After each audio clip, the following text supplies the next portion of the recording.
Well, hello, everybody. I know that many of us remember meeting for the first time at Ramstein 2 years ago today for what would become this contact group. We've reached a real milestone today, and I'm honored that we've got a message to mark it from President Zelensky. And then we'll move into the day's agenda. And ladies and gentlemen, let me turn it over to the President of Ukraine.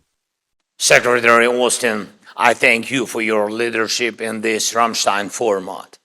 Distinguished ministers and generals, General Brown, dear friends, I'm pleased to greet you and to say that Рамштайн has indeed become a global event. If we in Ukraine had not received your help with weapons, and if your countries had shown indifference to the destiny of our people, the world would definitely be different. And it is worth reminding, predatory regimes like Russia's are rapidly increasing their appetite for aggression. When they succeed in one part of the world, it creates problems in many other places. Aggression spreads when not stopped. If our solidarity with you had not worked out, and if your reaction to the war had remained only in words, the world would have had to deal with a much more powerful Russia. Many people worldwide would still believe that Russian missiles cannot be shut down. Many people would still be convinced that the Russian army is capable of crushing anyone's independence. Many would grovel in front of Putin and not even try to defend their sovereignty if it were not for this example of ours. An example of courage that works and that must work completely. Dear friends, please do not forget what you are deciding. This is not just about the arms supply. You are deciding the fate of the world that will either live by rules that we all recognize or depend only on the mercy of those whose violence is brutal. At what point is the war down? After 2 years of Рамштайн, the answer is clear. Everything still depends only on our interaction, on how quickly we act and whether our agreements are fully implemented. Although in half a year, while we were waiting for a decision on the American support, the Russian army managed to seize the initiative on the battlefield. We can still now not only stabilize the front, but also move forward, achieving our Ukrainian goals in the war. Each of you understands what will be most effective. First, long-range weapons. No part of the occupied territory of Ukraine should remain safe for the occupier. And I thank every leader whose solutions are already working hard on the front lines, storm shadows, scalps, and ATACMS. The range should be sufficient. Second, air shield. This year, Russian jets has already used more than 9,000 guided aerial bombs against Ukraine. And we need the ability to shoot down their combat aircraft so that they do not approach our positions and borders. It is possible. It is just as possible as giving protection to the cities of Ukraine from Russian rockets. We urgently need Patriot systems and missiles for them. This is what can and should save lives right now. At least 7 Patriots are necessary for our cities to be safe.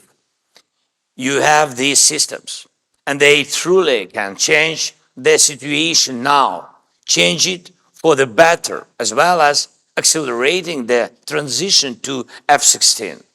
Our counter-terrorism cooperation must be more effective than Russia's cooperation with the regimes in Iran and North Korea.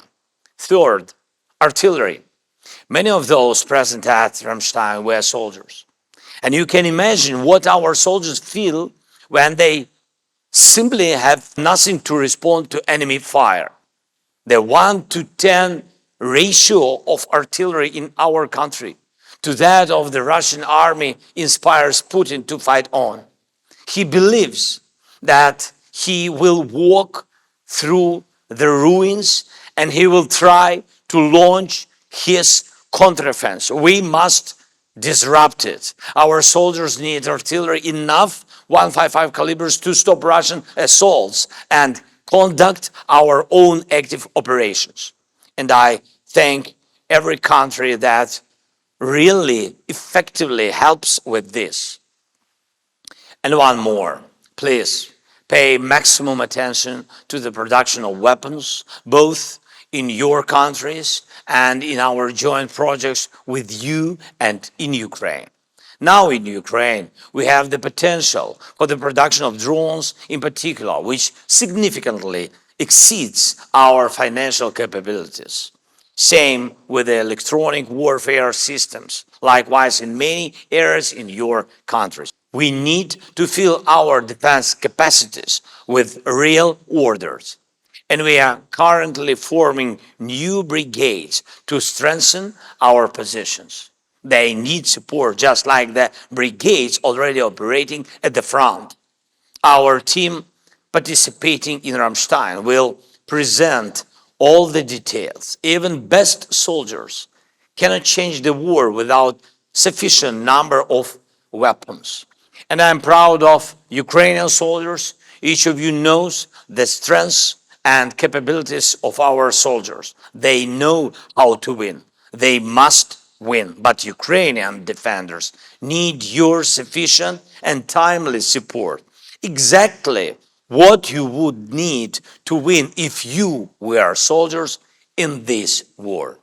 Thank you for your attention. I'm grateful for your support, and I would especially like to thank the U.S. Secretary of Defense, Lloyd Austin. We appreciate that it was on your personal initiative that exactly 2 years ago, the Contact Group on Defense of Ukraine anti-war coalition was created, which united efforts and rallied more than 50 countries of the world.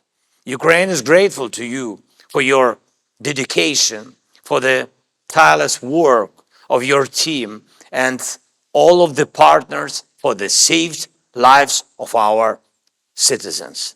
Thank you. Slava Ukraini!